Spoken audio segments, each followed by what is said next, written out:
रामायण की एक प्रमुख पात्र है मंदोदरी, जिनका उल्लेख केवल रावण की पत्नी के रूप में ही मिलता है, परंतु वह इससे कहीं अधिक थी।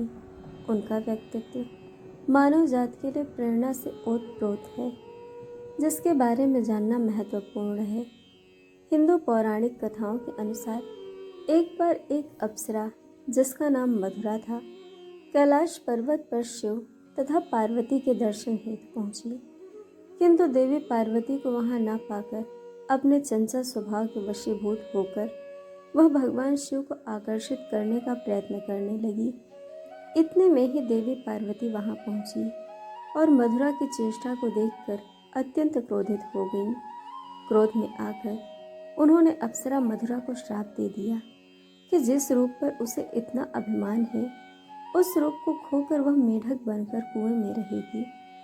श्राप सुन अप्सरा भयभीत होकर रुदन करने लगी तथा माता से दया की प्रार्थना करने लगी।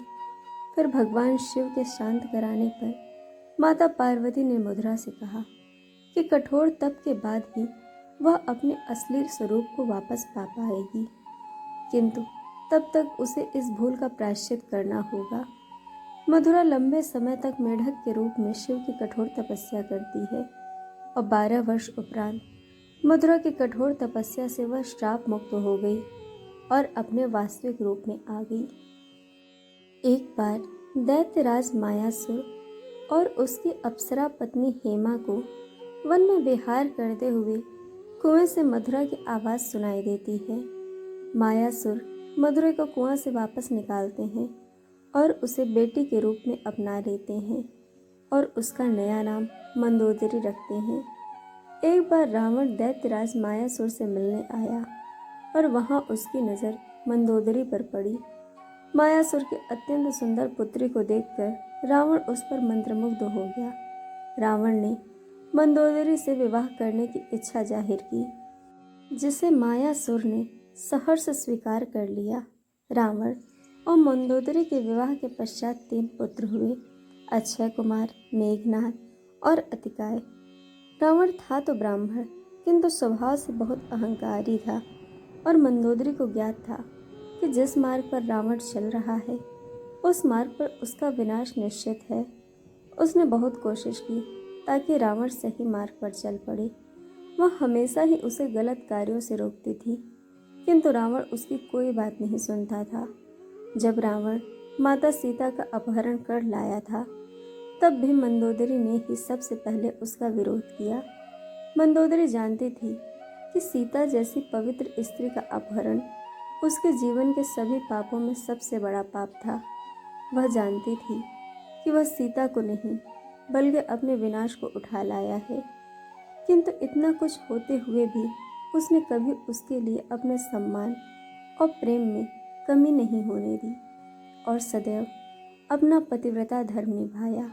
युद्ध के समय भी वह उसे रोक लेना चाहती थी, क्योंकि उसे इस बात का आभास था कि रावण का अंत समय निकट है, किंतु फिर भी उसने अपना धर्म निभाते हुए उसे तिलक लगाकर विदा किया और युद्ध को विजय होकर लौट आने की कामना की। स्वर्ण लंका की महारानी मंदोदरी रामायण का एक ऐसा पात्र है जिन्हें कभी उचित पहचान नहीं मिली। उनकी पहचान केवल रावण की लाचार पत्नी की भांति प्रस्तुत की गई और बहुत कम लोग जानते हैं कि रावण की मृत्यु के बाद मंदोदरी का क्या हुआ।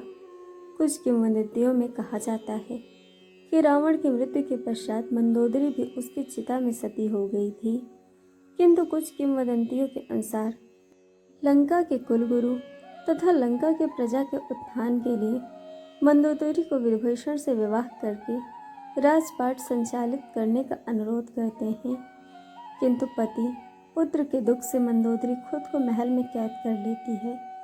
वे पूरी तरह से बाहरी दुनिया से संपर्क तोड़ लेती है और इस दौरान विभीषण लंका का राजपाट संभालते हैं। कई साल बाद मंदोदरी फिर से अपने महल से बाहर निकलती है और विभीषण से विवाह करने के लिए तैयार हो जाती है। विवाह के बाद मंदोदरी ने विभीषण के साथ मिलकर लंका के साम्राज्य को सही दिशा में आगे बढ़ाया। कुछ पौराणिक कथाओं के अनुसार शतरंज का आविष्कार रावण की पत्नी मंदोदरी ने सबसे पहले किया था। इस खेल का आविष्कार इस उद्देश्य से किया गया था कि रावण अपना संपूर्ण समय विनाशकारी युद्धों में व्यतीत न कर सके। दोस्तों, यह थी रावण की सती साध्वी पत्नी मंदोदरी की कथा। दोस्तों, आपको कहानी कैसी लगी यह हमें कमेंट करके ज़रूर बताइएगा और चैनल को सब्सक्राइब, वीडियो को लाइक शेयर करना बिल्कुल मत भूलिएगा। वीडियो देखने के लिए आप सभी का बहुत बहुत धन्यवाद। जल्द मिलेंगे एक और नई कहानी के साथ।